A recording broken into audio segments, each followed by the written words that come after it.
The classroom door swung open on that Tuesday morning, and Miss Harper knew immediately that something was different.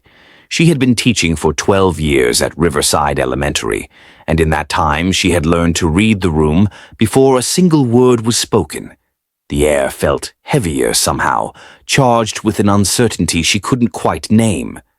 23 pairs of eyes looked up at her, most bright with the residual energy of recess, but one pair, belonging to the small girl seated in the back corner, remained fixed firmly on the desk. That girl was Mia Chen, 7 years old, new to the district.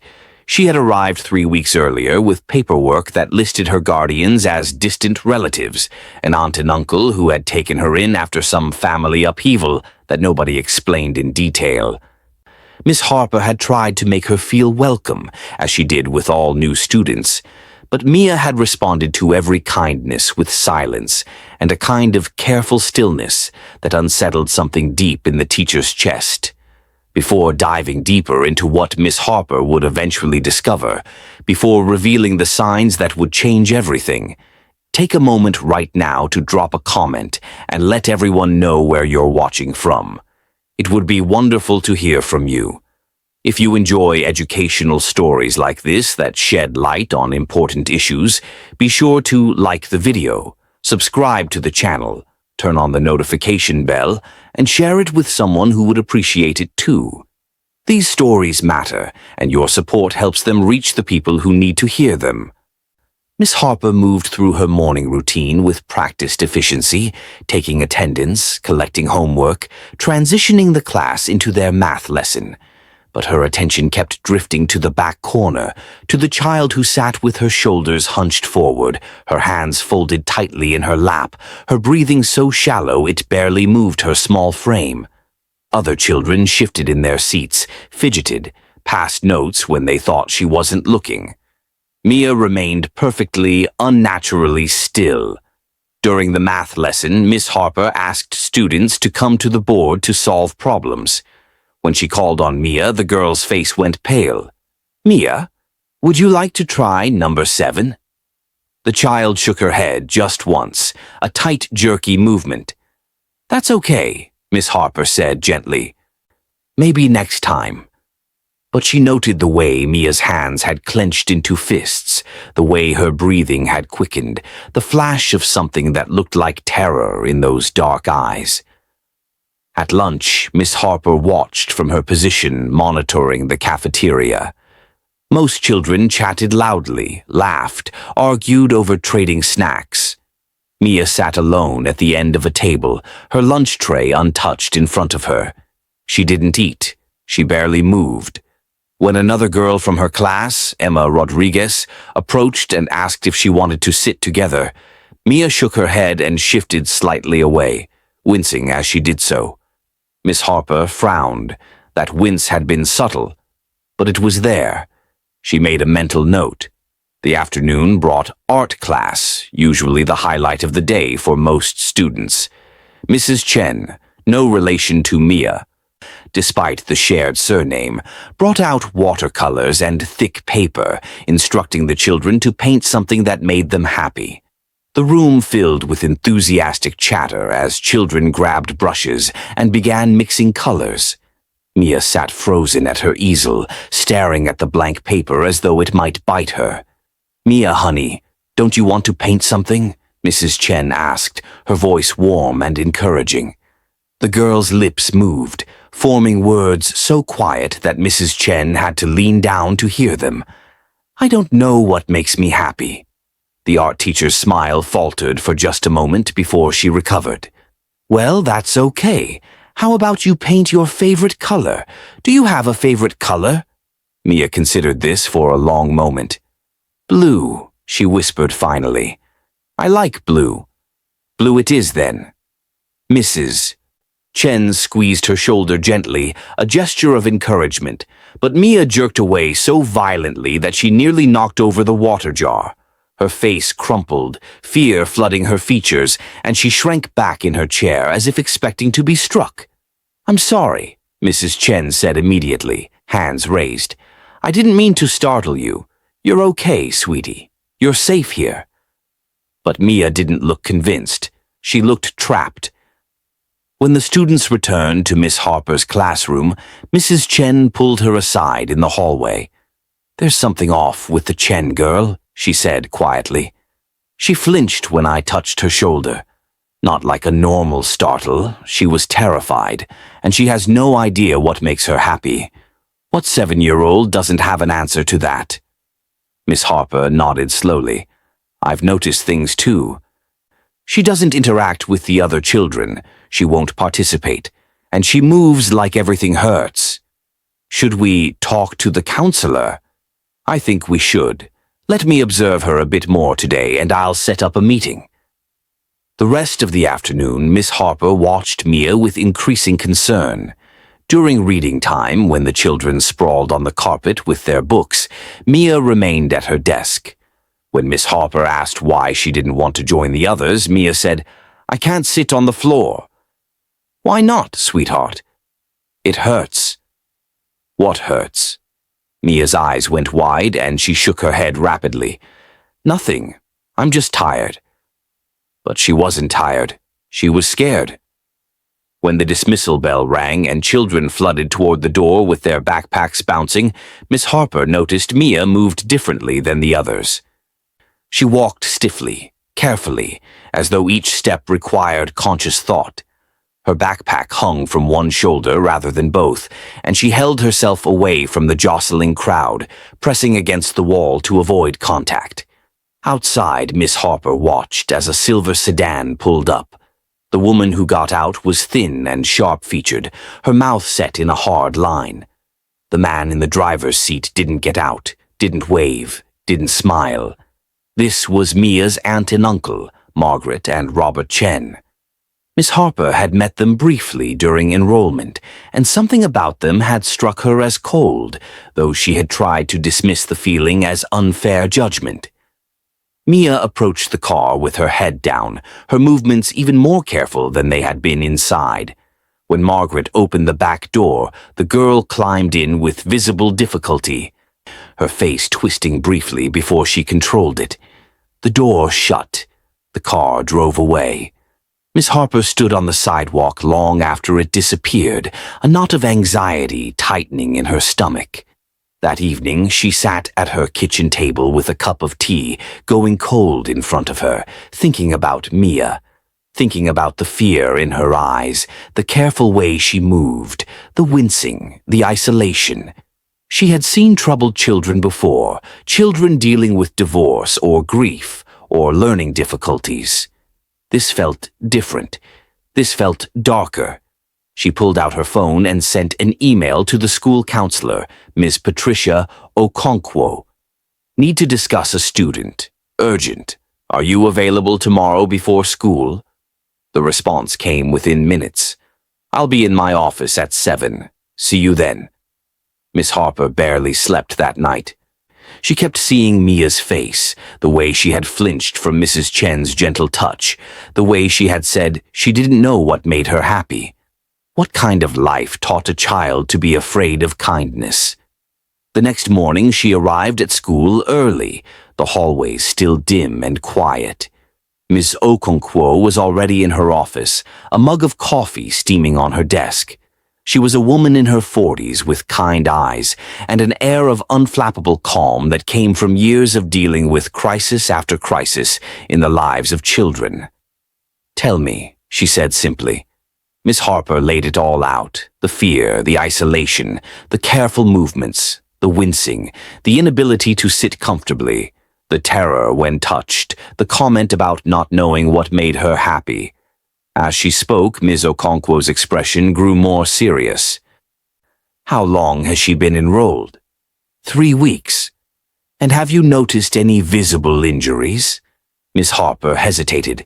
"Yesterday, during art class, I saw what might have been a bruise on her wrist when her sleeve rode up. It was faded, yellowish-green. Old." Miss Okonkwo nodded slowly. "Okay, here's what we do. I'll observe her today during lunch and recess. You keep documenting everything you notice, times, behaviors, any statements she makes. If we see enough red flags, we'll need to have a conversation with her guardians and possibly contact Child Protective Services. You think it's that serious? The counselor met her eyes. A child who is afraid to be touched, who can't sit without pain, who doesn't know what makes her happy. Yes, I think it could be that serious. But we need to be careful. We need to be sure. Miss Harper felt a chill run through her. Part of her had hoped Ms. Okonkwo would tell her she was overreacting, that Mia was just shy or adjusting poorly to a new school. But deep down, she had known better. She had known from that first morning that something was very, very wrong. The day proceeded with agonizing slowness. Miss Harper taught her lessons on autopilot, her attention constantly drawn to the small figure in the back corner. During morning work, she noticed Mia holding her pencil in an awkward grip, as though her fingers hurt. When the girl raised her hand to ask for the bathroom pass, Miss Harper saw her struggle to lift her arm above shoulder height. At lunch, Ms. Okonkwo positioned herself near Mia's table, making small talk with various students while keeping the girl in her peripheral vision. She watched as Mia unwrapped her sandwich with trembling fingers, took one small bite, then wrapped it back up and pushed the tray away. She watched as the girl sat rigid in her chair, never leaning back, never relaxing. She watched as another child accidentally bumped Mia's table while passing, and the way Mia's whole body tensed, her eyes squeezing shut as though bracing for pain. After lunch, Miss Okonkwo returned to Miss Harper's classroom during the students' library period. "You're right to be concerned," she said without preamble. "That child is exhibiting classic signs of abuse. The hypervigilance, the pain avoidance, the fear of touch, the lack of appetite. These aren't normal adjustment behaviors. What do? We continue documenting, and we watch closely. If we see any clear evidence of injury, we act immediately. Otherwise, we need to build a case before we involve authorities. False reports can be devastating to families, but missing real abuse can be fatal to children. We walk a very fine line." Miss Harper felt the weight of responsibility settle on her shoulders like a physical burden. "I'll keep watching." The next few days brought more troubling observations. On Wednesday, Mia arrived at school wearing long sleeves despite the warm weather. When the classroom grew hot in the afternoon and other children asked to remove their jackets, Mia kept hers on, her face flushed and sweating. On Thursday, she stumbled while walking to sharpen her pencil, catching herself on a desk with a sharp intake of breath that sounded like a whimper. On Friday, during PE class, she refused to participate, sitting on the bleachers with a note from her guardians, claiming she had a chronic condition that prevented physical activity. Coach Martinez pulled Miss Harper aside after class. "That note is generic and vague. No specifics about what condition she supposedly has. I've been teaching here for 15 years, and I've seen notes like this before. Sometimes they're legitimate. Sometimes they're covering something up. You think someone is hurting her." "I think someone is hurting her," he confirmed grimly. "And I think we need to do something about it before it gets worse." That afternoon, Miss Harper requested another meeting with Ms. Okonkwo. They sat in the counselor's office with the door closed, speaking in low voices even though the students had gone home for the day. "I've documented everything," Miss Harper said, sliding a folder across the desk. "Every instance of pain behavior, every flinch, every avoidance. Coach Martinez is concerned too. He says the medical note is suspicious." Ms. Okonkwo reviewed the documents carefully, her expression growing darker with each page. "This is substantial. I think we need to bring her in for a conversation. With your permission, I'd like to have you present as well, since she knows you best." "Of course. Monday morning. First thing.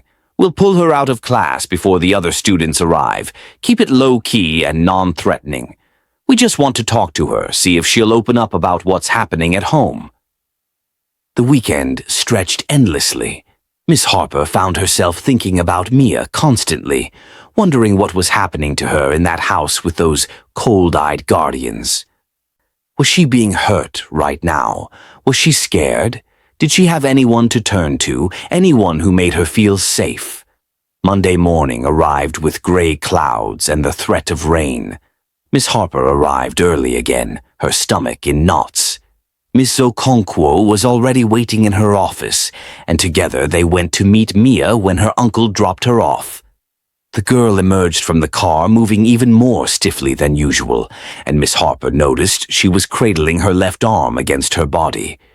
When she saw the two women waiting by the entrance, fear flashed across her face. "Good morning, Mia," Ms. Okonkwo said warmly. "Nothing to worry about, sweetheart. Miss Harper and I just wanted to have a little chat with you before class starts. Is that okay?" Mia's eyes darted between them, then back to the silver sedan pulling away from the curb. She nodded slowly, reluctantly. They walked to the counselor's office, Miss Harper noting how Mia positioned herself as far from both adults as possible, maintaining maximum distance. The office was designed to be welcoming, soft lighting, comfortable chairs, cheerful posters on the walls, but Mia perched on the edge of her seat like a bird ready to take flight. "How are you settling in at our school?" Ms. Okonkwo began gently. "Making friends, enjoying your classes?" "It's fine," Mia whispered. "Miss Harper tells me you're very smart, very well behaved. She's impressed with your reading skills." The girl said nothing. "Mia, honey, we've noticed you seem uncomfortable sometimes, like you're in pain. Can you tell us about that?" "I'm not in pain." "You're not?" Miss Harper interjected softly. "You told me the other day that sitting on the floor hurt." Mia's face flushed. "I was just tired." "And you're holding your arm funny today," Miss Okonkwo observed. "Did you hurt it over the weekend?" "I fell." "You fell? Where did you fall, sweetie?" "At home. On the stairs. I'm clumsy." The women exchanged glances. "That must have been scary," Miss Harper said. "Did your aunt and uncle help you? Did they take you to a doctor?" "It's just a bruise. I'm fine." "Can we see it, just to make sure you don't need ice or anything?" Mia shrank back, shaking her head violently. "No, it's fine. I don't want to. Please don't make me." The desperation in her voice was heartbreaking. Miss Okonkwo raised her hands in a calming gesture. "Okay, okay. We won't make you do anything. We're just concerned about you, Mia. We want to help." "I don't need help. Can I go to class now?" They had no grounds to hold her, so they let her go, watching as she hurried out of the office with her arm still pressed against her side. Miss Harper felt defeated. "She's been coached," she said quietly. "Someone told her what to say if anyone asks questions." "Absolutely," Ms. Okonkwo agreed. That response was too practiced, too defensive. Something is very wrong in that house. So what now? Now we need to see that bruise. If it's as bad as I suspect, that gives us grounds to contact CPS immediately. But Mia proved impossible to corner alone. She kept her jacket on all day despite the warm classroom, and during bathroom breaks, she went with other girls, never alone. She was being careful, protective of her secrets. Tuesday brought a breakthrough, though not the kind anyone would have wished for. During morning recess, Mia was standing near the fence line, away from the other children as usual, when a soccer ball came flying toward her. She tried to move out of the way, lost her balance, and fell hard onto the asphalt. The sound she made was not the normal cry of a child who had scraped her knee. It was a scream of agony, sharp and visceral, that cut through the playground noise and brought every adult running. Miss Harper reached her first. Mia was curled on her side, sobbing, her hands pressed against her back. "Don't touch me, don't touch me. Please don't touch me," she gasped between sobs. "I won't touch you," Miss Harper promised, crouching beside her. "But I need to help you, Mia. You're hurt." I'm okay. I just need a minute." You're not okay, sweetheart. Let me help you up and we'll get you to the nurse. No, no, nurse. Please, I just need to go back to class. But she couldn't stand. When she tried, her legs buckled and she cried out again. Ms. Okonkwo arrived with Coach Martinez, and between them they managed to get the girl into a wheelchair they kept for emergencies. Mia fought them the entire way, sobbing and begging them not to take her to the nurse, to just let her go home, to please not look at her back. The school nurse, Mrs. Linda Morrison, was a no-nonsense woman in her 50s who had seen everything in her 30 years of pediatric nursing. She took one look at the terrified child and immediately understood the situation. "Everyone out except Miss Harper and Ms. Okonkwo," she said firmly. "Close the door." In the privacy of the nurse's office, with the door locked and the blinds drawn, Mrs. Morrison knelt beside Mia's wheelchair.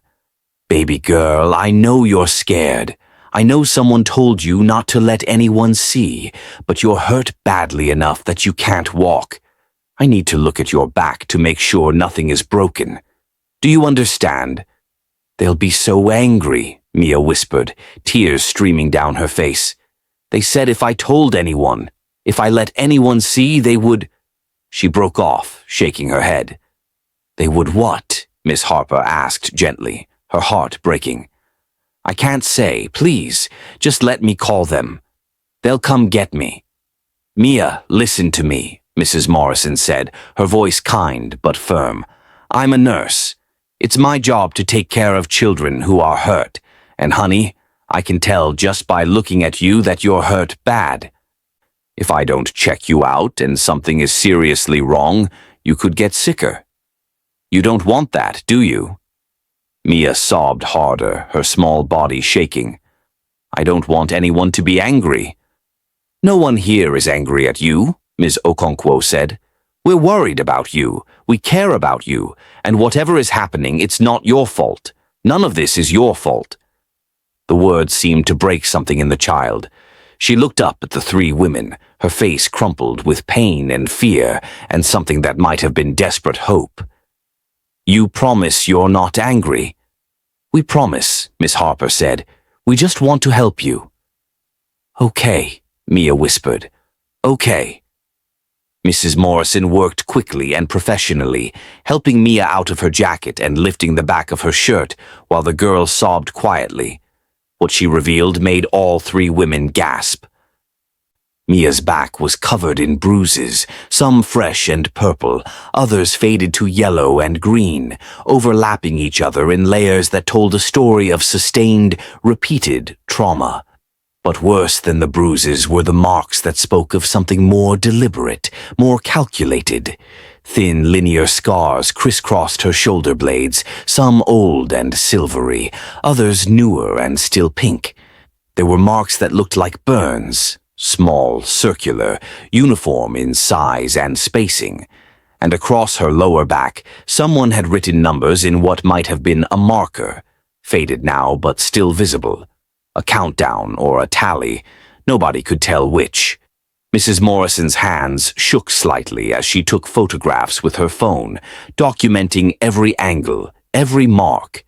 Miss Harper felt bile rise in her throat. Miss Okonkwo had tears streaming down her face. This was beyond anything they had imagined. This was systematic torture. "Mia, honey, who did this to you?" Mrs. Morrison asked, her voice barely steady. "I was bad," Mia whispered. "I broke rules. This is what happens when you break rules." "What rules, baby? What rules did you break?" "All of them. I'm always breaking them. I'm supposed to be better. Aunt Margaret says I'm supposed to be grateful they took me in after my parents didn't want me anymore, but I'm not grateful enough. I'm never enough." The words tumbled out now as though a dam had broken. "I have to earn my place. That's what they say. I have to be useful and quiet and perfect. If I'm not perfect, I get marked. The marks remind me to be better. Uncle Robert says pain is a teacher, and I need a lot of teaching because I'm so stupid and worthless." "Oh, God," Miss Harper breathed. "Mia, you are not stupid. You are not worthless. And you did not deserve any of this." "I did. They told me.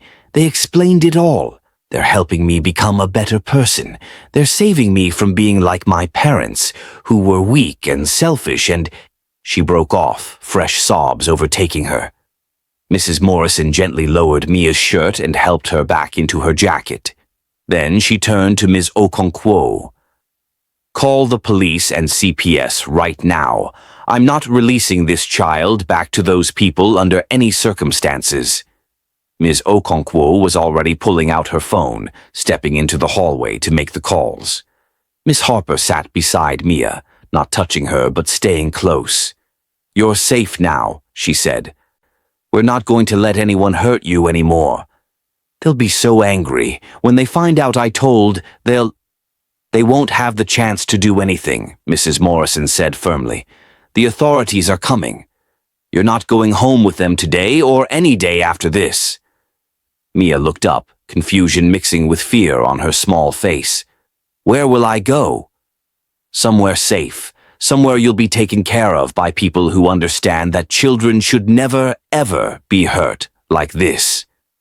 But all my things, we'll make sure you get your things. Don't worry about that now." Within 20 minutes, 2 police officers arrived, a woman named Detective Sarah Hendricks and her partner, Detective Marcus Cole. They were from the Special Victims Unit, experienced in handling cases involving children. Detective Hendricks had kind eyes and a gentle manner that immediately put Mia slightly more at ease. "Hi there, Mia," she said, kneeling to be at eye level with the girl. "My name is Sarah. I'm here to help keep you safe.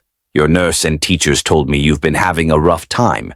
Think you can talk to me about it?" Mia looked at Miss Harper, who nodded encouragingly. "It's okay. You can tell her the truth." "I already told them," Mia said quietly. "I broke rules and I got punished. That's how it works." "What kind of punishments did you get, honey?"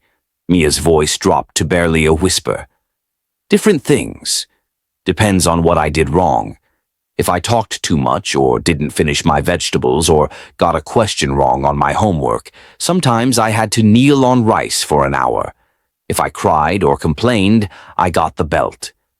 If I was really bad, I got the—" She stopped, shaking her head. "I can't say it. It's too bad. You can tell me. Nothing you say will get you in trouble." "The burning," Mia breathed out. "When I was really bad, Uncle Robert would use his cigarettes." "Just a little bit," he said. "Just enough to remind me. He said it hurt him more than it hurt me, but I had to learn." Detective Hendricks's jaw tightened, but her voice remained gentle. "How long has this been happening?" "Since I came to live with them. 8 months now. After my parents died in the car accident, Aunt Margaret said they were doing me a favor by taking me in, but I had to earn my place. I had to be grateful. I tried so hard to be good, but I kept messing up." "Oh, sweetheart, you didn't mess up. None of this is your fault." A social worker arrived shortly after, a woman named Jennifer Park who specialized in emergency child removals.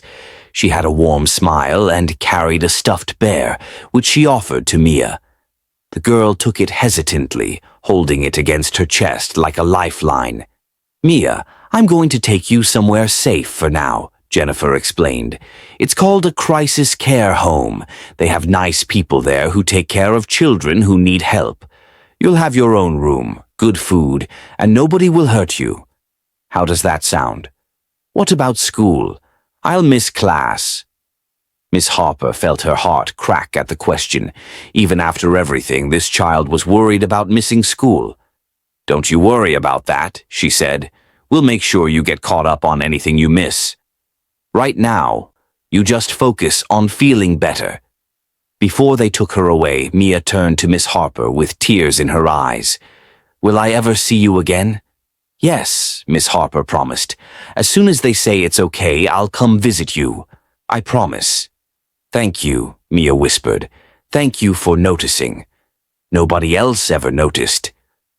After Mia left with the social worker and Detective Hendricks, Miss Harper, Miss Okonkwo, and Mrs. Morrison sat in the nurse's office in stunned silence.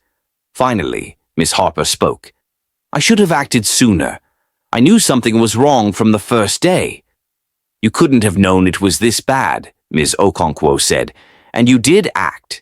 You documented, you observed, you got the right people involved. That girl is safe now because you paid attention."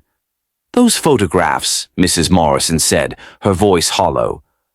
"In all my years of nursing, I've never seen anything that methodical, that systematic. Those people were torturing her, not just punishing, torturing." Detective Cole returned from where he had been coordinating with his team. "We're getting a warrant to search the house and arrest the guardians. They're bringing them in for questioning now. Based on what that girl told us and the physical evidence, we're looking at multiple counts of child abuse, child endangerment, assault, and possibly more. These people are going away for a long time." "Were there other children in the home?" Miss Harper asked, suddenly terrified. "No, just Mia. But we're investigating whether they had other foster or kinship placements in the past. We need to make sure she's their only victim." The next several hours passed in a blur. The principal, Mr. David Wong, was briefed on the situation. He commended the staff for their vigilance and offered support services for anyone traumatized by what had happened. News spread through the school, not the details, but the basic fact that a student had been removed due to abuse. Teachers and staff members stopped by Miss Harper's classroom throughout the day to express their shock and sympathy. That evening, after the students had gone home, Miss Harper sat alone in her classroom, trying to process everything. She thought about Mia's small face, the way she had thanked them for noticing. How long had that child been suffering in silence, waiting for someone to see past the fear and the careful facade? How many nights had she endured pain and terror with no one to comfort her, no one to tell her she didn't deserve it? Detective Hendricks called her cell phone around 6 o'clock. "I wanted to update you," she said. "We searched the house, found a locked room in the basement that the guardians claimed was just storage. It was a punishment room. Restraints attached to the walls, tools specifically designed to inflict pain. A notebook where they documented every infraction and corresponding punishment. Miss Harper, this was premeditated, organized abuse. They had been planning this for a long time. Miss Harper felt sick. Why? Why would anyone do that to a child? We're still piecing it together, but from what we've learned so far, they had some twisted belief system about discipline and worthiness. They saw themselves as saving her, teaching her, making her better through suffering. The aunt had a history of involvement with a fringe religious group that preaches extreme submission and corporal punishment. The uncle has a record. Nothing involving children before, but assault charges from years ago that were dropped. Together they created their own little house of horrors. Is Mia okay? As okay as can be expected. She's with a very experienced foster family who specializes in trauma cases. She's been seen by a doctor, started on antibiotics for some of the infected wounds, and connected with a child psychologist who will start therapy tomorrow. She's safe, she's fed, and she's sleeping in a room where nobody will hurt her. That's a start. Will she have to testify against them? Eventually, yes. But we'll prepare her carefully, and we have enough physical evidence that even if her testimony isn't perfect, we can build a strong case. Those people are not getting away with this. After the call ended, Miss Harper sat in the darkening classroom and cried for Mia, for all the children who suffered in silence, for the innocence that had been stolen from a little girl who should have been worried about spelling tests and playground games instead of enduring torture at the hands of the people who were supposed to protect her. Over the next several weeks, the case developed. Margaret and Robert Chen were formally charged with aggravated child abuse, false imprisonment, assault with a deadly weapon, and child endangerment. The prosecutor's office was pushing for maximum sentences. Their attorney attempted to argue that they were simply strict disciplinarians whose methods had been misunderstood, but the photographs, the medical reports, and Mia's testimony painted a very different picture. The investigation also revealed that the couple had applied to foster other children multiple times, but had been rejected due to red flags in their home studies. Mia had fallen into their care only because she was a blood relative, and kinship placements were often expedited with less stringent oversight. The system had failed her, but at least now the failure was being addressed. Miss Harper visited Mia twice during those first weeks.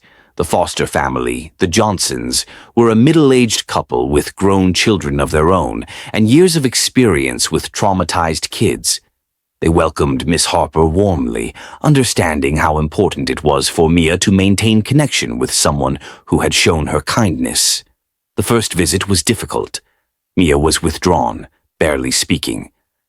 Clearly overwhelmed by all the changes in her life, she clung to the stuffed bear the social worker had given her and kept looking toward the door as if expecting her aunt and uncle to burst through at any moment. "Hey there, Mia," Miss Harper said softly, sitting down in the Johnsons' cozy living room. "I've missed seeing you in class. Everyone asks about you." "They do." Mia's voice was small, uncertain. "They do.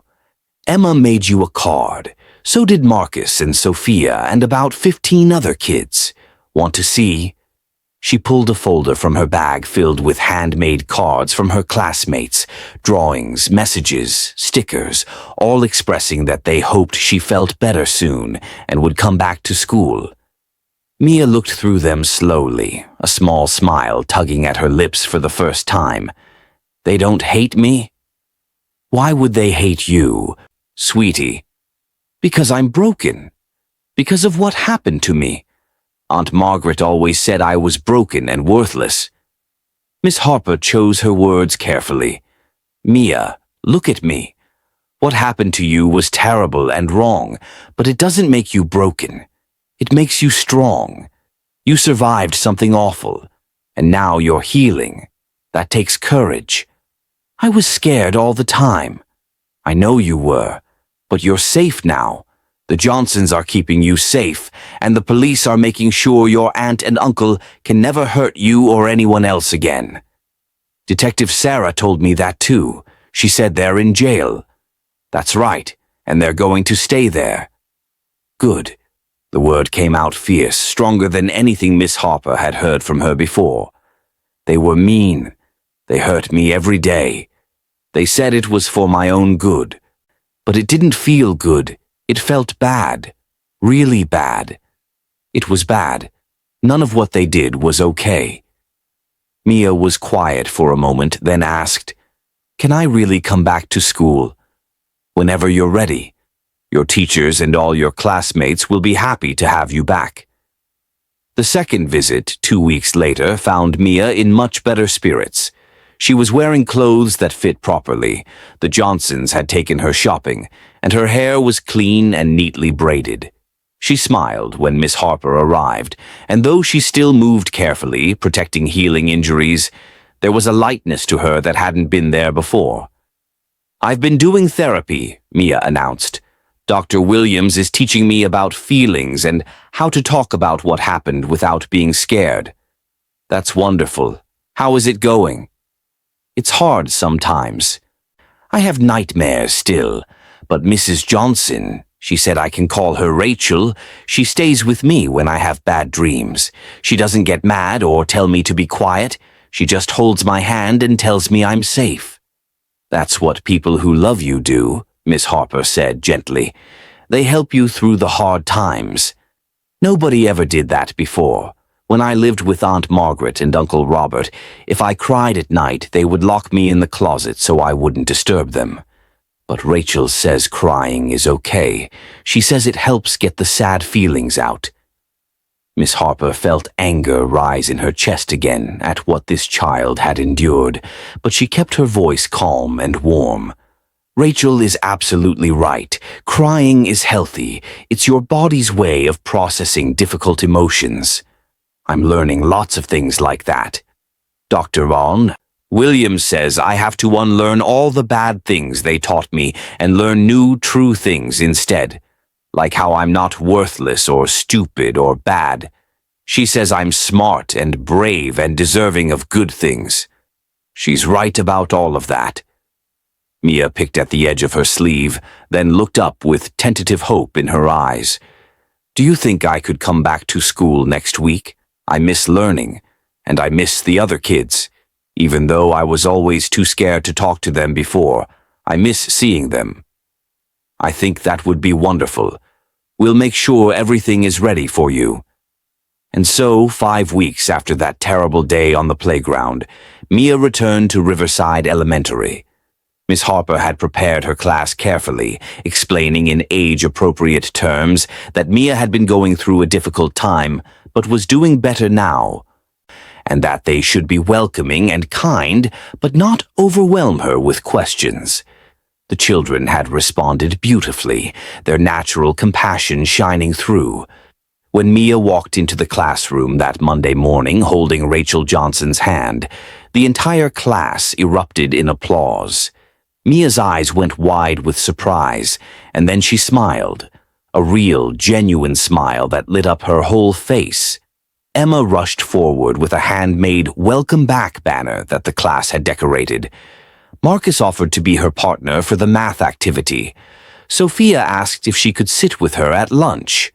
For the first time since she had arrived at the school, Mia looked like what she was, a 7-year-old child, surrounded by peers who cared about her, in a place where she was safe. Miss Harper watched it all with tears in her eyes, grateful beyond measure that she had paid attention, that she had noticed, that she had acted. Over the following weeks and months, she watched Mia transform. The child who had once been afraid to speak began raising her hand in class, eagerly participating in discussions. The child who had moved with careful pain began running on the playground, laughing with new friends. The child who had said she didn't know what made her happy discovered a love for reading, for art, for science experiments, for so many things. There were still hard days. Sometimes Mia would have flashbacks triggered by unexpected sounds or situations. Sometimes the nightmares were particularly bad. Sometimes the weight of what she had endured would crash over her, and she would shut down, retreating into herself. But each time, she had people around her who understood, who were patient, who helped her through it. Rachel and her husband, Tom, Dr. Williams, Detective Sarah, who checked in regularly, Miss Harper, and the other teachers who had become invested in her well-being. They all formed a support network that helped Mia heal. The trial took place 7 months after Mia's removal from the Chen home. She had to testify, which was terrifying for her, but the prosecution team and Dr. Williams prepared her extensively. Miss Harper attended the trial, sitting in the gallery to offer moral support. When Mia took the stand, speaking in a small but steady voice about what had been done to her, there wasn't a dry eye in the courtroom. Margaret and Robert Chen showed no remorse. They sat stony-faced throughout the proceedings, occasionally whispering to their attorney, but never showing any recognition of the harm they had caused. When they were found guilty on all counts and sentenced to 25 years in prison, Mia, watching via closed-circuit television from a separate room, finally exhaled a breath she seemed to have been holding for months. "It's really over?" she asked Detective Sarah, who was sitting with her. "It's really over.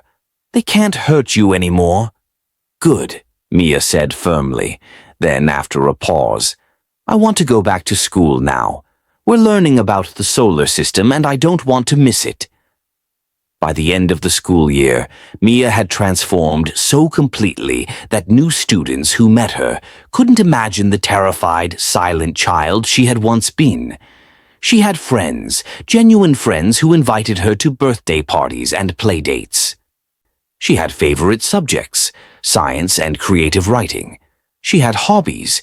She discovered she loved painting, especially painting in blue, her favorite color that represented safety and calm to her. The Johnsons had begun the process of adopting her. She now called them Mom and Dad, tentatively at first, but with growing confidence. They were giving her what every child deserved: stability, safety, unconditional love, and the freedom to simply be a child. On the last day of school, Mia approached Miss Harper's desk after the other students had left. She was holding a carefully wrapped package. "I made this for you," she said, offering it shyly. Miss Harper unwrapped it to find a painting, a watercolor showing a small figure standing in darkness with a beam of light reaching down toward her from above. At the top of the painting, just visible in the light, was the silhouette of a woman that was unmistakably a teacher. "That's you," Mia explained. "You were the light that found me when I was in the dark place. Dr. Williams says it's good to show gratitude to people who help us, so I wanted to give you this to say thank you." Miss Harper pulled the girl into a careful hug, mindful of the scars that still marked her skin, but would fade with time. "You don't need to thank me, sweetheart. I'm just so proud of how brave you've been. Dr. Williams says I'm a survivor. She says what happened to me was horrible, but it doesn't get to define my whole life. I get to decide who I become. And who do you want to become?" Mia thought about this seriously. Someone who helps other kids, maybe a teacher like you, or a doctor like Dr. Williams, or a detective like Sarah. Someone who notices when people are hurting and tries to make things better. "I think you'll be amazing at whatever you choose to do." As Mia skipped out to meet her waiting parents, her real parents now, the ones who chose her and loved her and would never hurt her, Miss Harper reflected on everything that had happened over the past year. She thought about how close they had come to missing the signs, how easily Mia could have slipped through the cracks of a system that sometimes failed the most vulnerable. She thought about the critical importance of paying attention, of trusting instincts when something felt wrong, of being willing to act even when the situation was uncomfortable or uncertain. She thought about all the Mias out there, children suffering in silence, waiting for someone to notice, someone to care enough to help. That evening, she wrote an email to the district administration proposing mandatory training for all staff on recognizing signs of child abuse. She outlined what had happened with Mia, how the red flags had presented themselves, and how crucial it had been that multiple adults had been willing to document concerns and take action. The proposal was accepted, and within a few months, Riverside Elementary became a model for other schools in the district for child safety protocols. Miss Harper also volunteered to speak at community events about the importance of child welfare advocacy. She shared Mia's story, with permission and without using her real name, to illustrate how abuse could hide in plain sight and how ordinary people could make extraordinary differences in children's lives. Years later, Miss Harper would receive a letter from a high school student named Mia.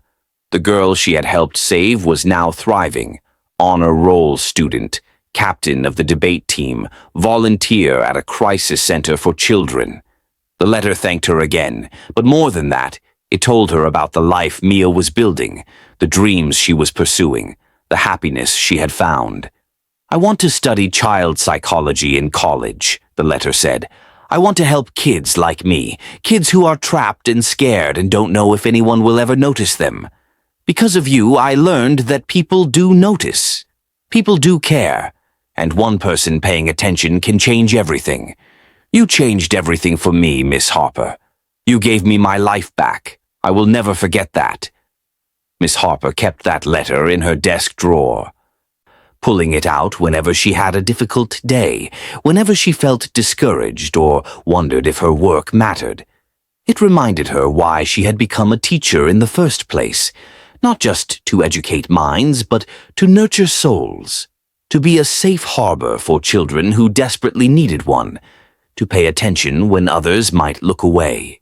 The story of that quiet girl in the back corner became something Miss Harper carried with her always, a reminder that sometimes the smallest signs hide the biggest cries for help. A wince, a flinch, a child who doesn't know what makes her happy. These things matter. These things can be the difference between continued suffering and salvation.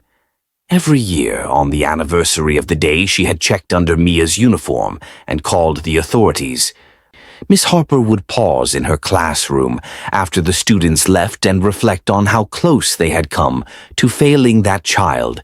She would recommit herself to vigilance, to compassion, to being the kind of teacher who noticed everything, who cared deeply, who would always, always choose to act when a child needed help. Because that's what teachers do. That's what all adults who interact with children should do. They pay attention, they trust their instincts, they act with courage and conviction when vulnerable children need them. They understand that every child deserves safety, love, and the chance to discover what makes them happy. And sometimes when they do all of that, they get to witness miracles. They get to watch a broken child heal, a terrified child find courage, a suffering child discover joy. They get to be part of the story that transforms tragedy into triumph, darkness into light, pain into possibility. Mia's story was one of those miracles, and it started with one teacher who paid attention, who trusted what she saw, and who refused to look away from a child who needed her. If this story resonated with you, please take a moment to leave a comment below sharing your thoughts. Stories like Mia's are more common than we'd like to believe, and raising awareness is crucial. If you found this educational and important, please hit the like button, subscribe to the channel for more real-life stories that matter, and share this video with someone who needs to hear it. Together, we can create a community that protects children and speaks up for those who cannot speak for themselves. And remember, if you ever suspect a child is being abused, trust your instincts. Make the call. You could save a life.